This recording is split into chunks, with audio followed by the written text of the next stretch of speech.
In today's video, we'll be providing you with the fuel pump fuse and fuel pump relay locations for your 2005 through 2006 Lincoln Navigator. In order to locate the fuse box, locate the passenger side front kick panel. The fuse box is located under the access panel. Remove the access panel to reveal the fuse box. The fuel pump fuse is a 15 amp fuse. It is number 12 on the fuse box diagram. The actual physical location of the fuse is shown in the picture. The fuel pump relay is numbered R303 and is shown in the diagram.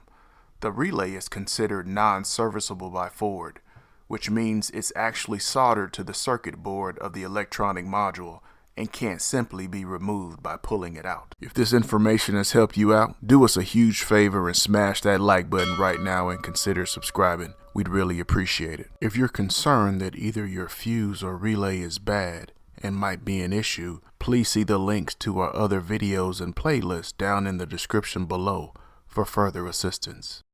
As a DIYer, when it comes to getting access to information that will assist you with servicing and maintaining your own vehicle, we recommend Mitchell 1 DIY.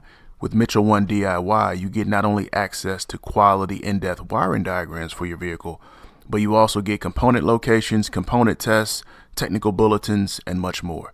If you'd like to learn more about the service, please see the link down in the description below for more details.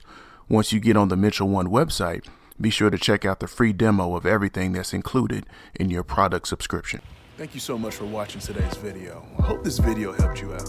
If it did, hit that subscribe button and click that bell so anytime we drop a new video, you'll be the first to know. Hit that like button and leave me some comments. I'd love to hear from you. If you're interested in any of the products we used in today's video, we'll leave some links down below. Hope you have an awesome day, and thanks for watching.